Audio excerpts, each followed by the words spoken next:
नमस्कार साथियों। एक ऐसी जनजाति जो स्वयं को किसान या किसान जनजाति के रूप में मानती है, आज हम उसी नगेसिया जनजाति के बारे में पढ़ेंगे। नगेसिया जनजाति को कोलारियन समूह या मुंडा भाषा समूह के अंतर्गत रखा गया है। इनकी बोली सदरी है।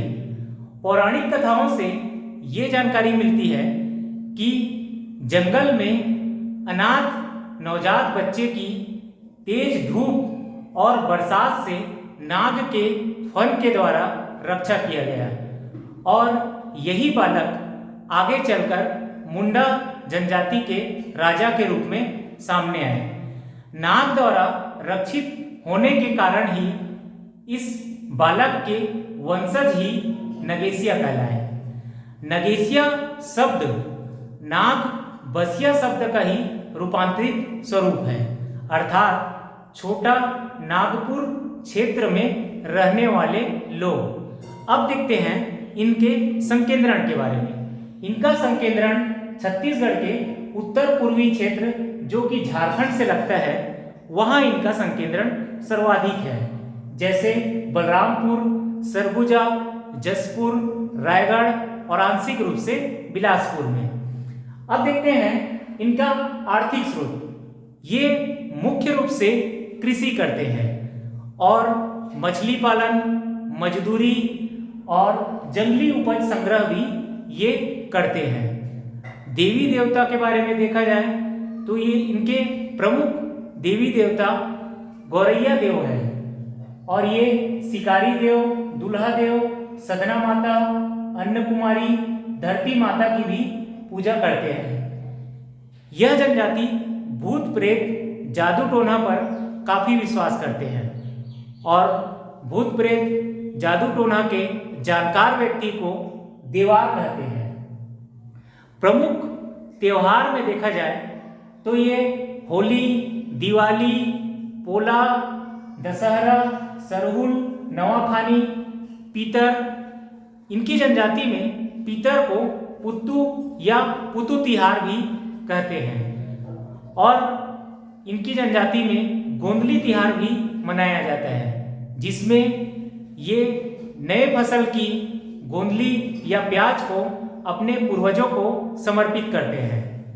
अब देखते हैं मृत्यु संस्कार। इनकी जनजाति में प्रायः शव को जलाया जाता है, लेकिन यदि अविवाहित स्त्री या पुरुष हो तो उसे दफनाते हैं। तीसरे दिन देवार के संरक्षण में स्नान के बाद पूर्वजों की पूजा की जाती है और 10वें दिन मृत्यु भोज दिया जाता है, जिसे मारखी या गमी कहते हैं।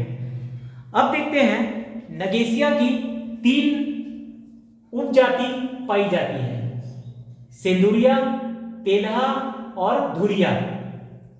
इनकी जनजाति में यह माना जाता है कि इनके पूर्वजों ने 3 विवाह किया।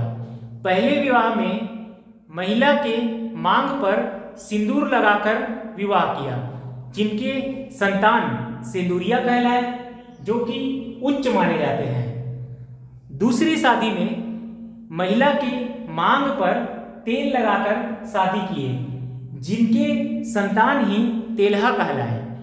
और तीसरे विवाह में मांग में धूल का टीका लगाकर यह शादी किए, इनके संतान ही धुरिया कहलाए।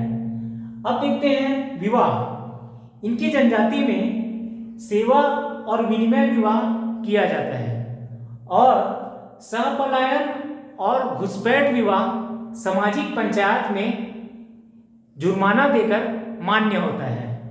इनके विवाह 4 चरण में होता है: मंगनी, फलदान, विवाह और गौना।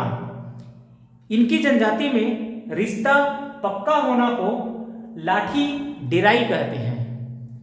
अब देखते हैं इनकी जनजाति में वधू मूल्य दिया जाता है, जिसे बुंदा कहते हैं।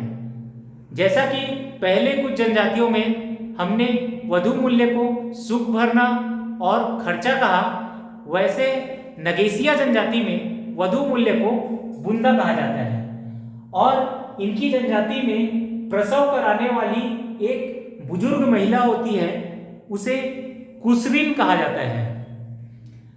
अब देखते हैं न्याय व्यवस्था के लिए इनमें जातिगत पंचायत भी पाई जाती है, जिसके प्रमुख को मुखिया या कहीं कहीं लोटादार भी कहा जाता है, जो कि एक वंशानुगत पद होता है।